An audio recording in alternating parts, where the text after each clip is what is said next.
Où placer les adverbes dans une phrase? Est-ce que ça doit être avant le verbe, après le verbe ou au milieu d'un auxiliaire et d'un verbe? Par exemple, je vais toujours à la plage les dimanches.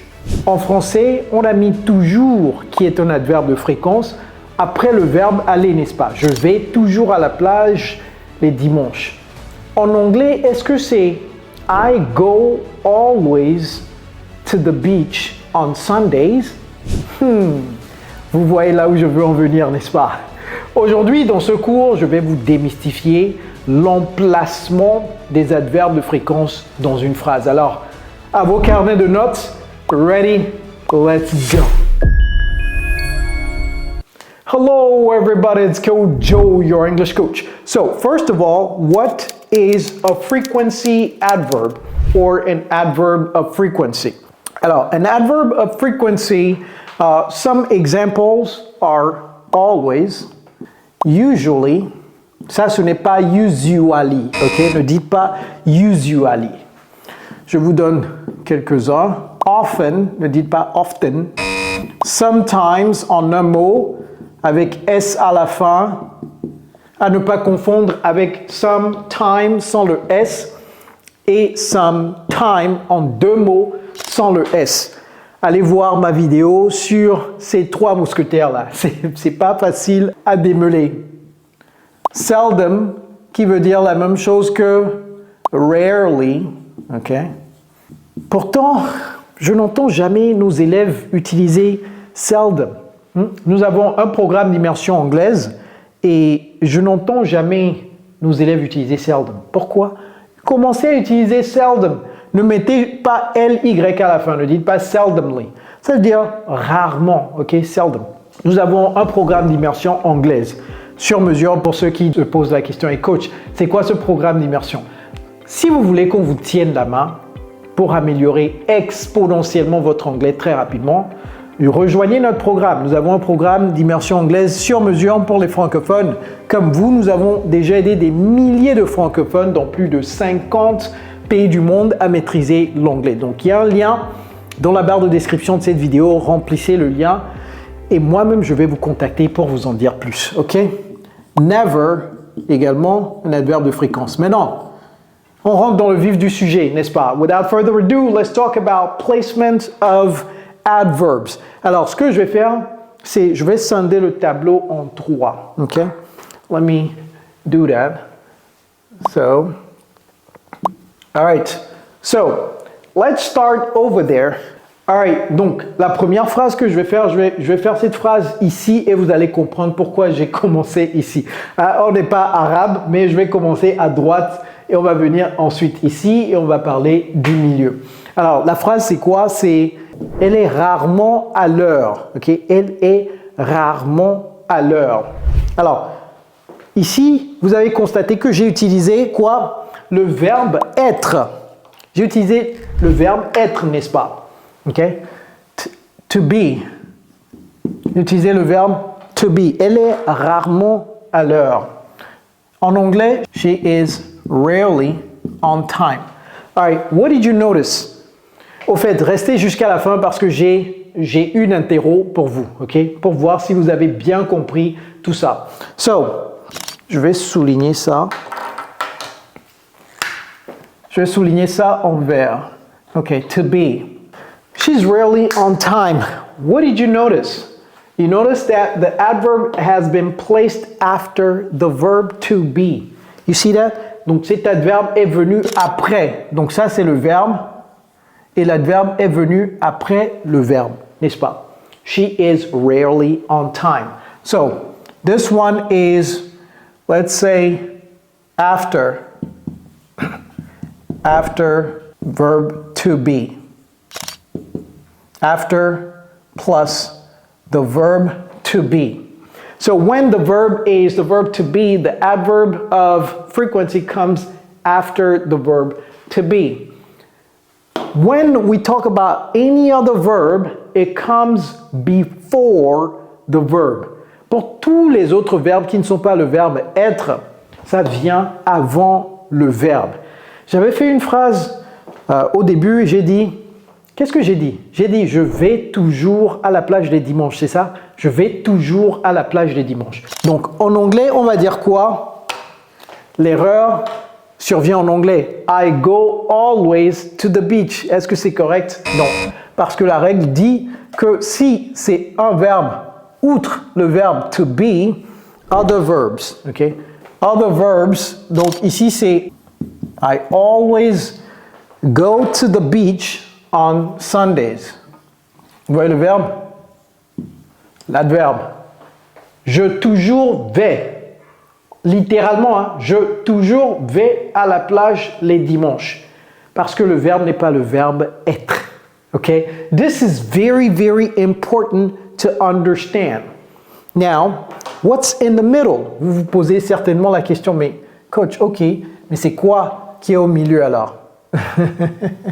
So, this one is before plus other verbs. Before plus other verbs.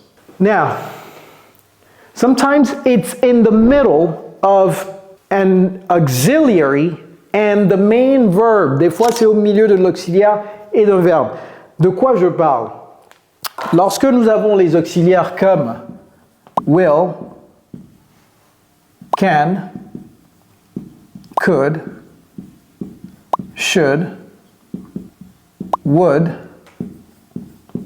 may, might, must. Bon, je ne vais pas continuer, mais lorsqu'on a ces auxiliaires, les auxiliaires modaux, l'adverbe se met toujours au milieu de l'auxiliaire et du verbe. Par exemple, Christine a toujours été intelligente.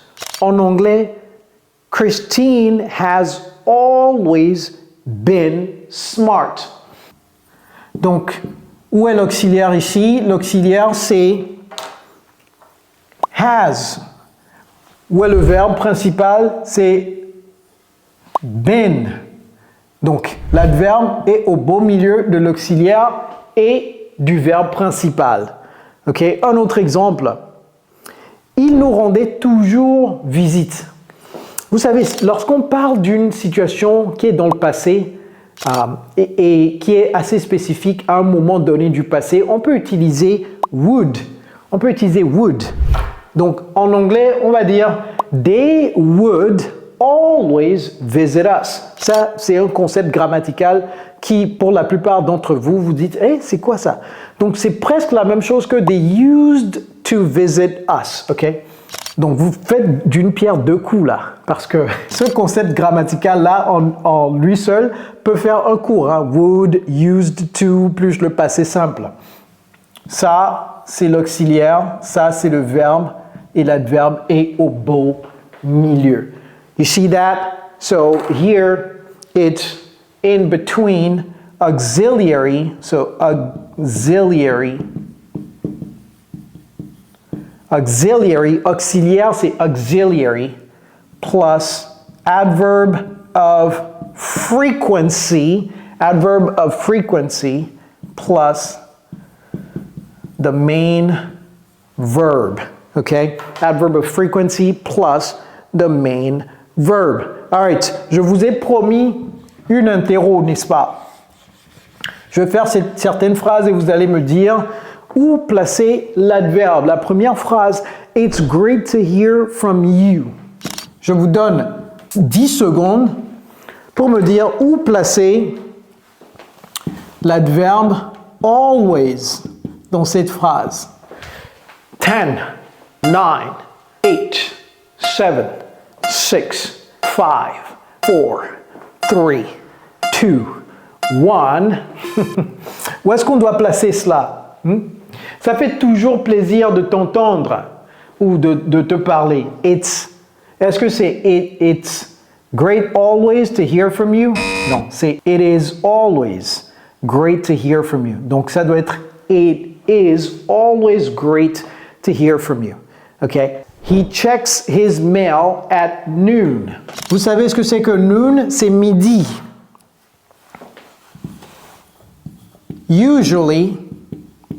Où est-ce qu'on doit placer ça dans cette phrase? Écrivez en commentaire 10, 9, 8, 7, 6, 5, 4, 3, 2, 1. All right, he usually checks his email at noon. He usually checks his email at noon. Another one. They will agree to that price. They will agree to something. Ici, on va mettre never. Ils n'accepteront jamais ce prix.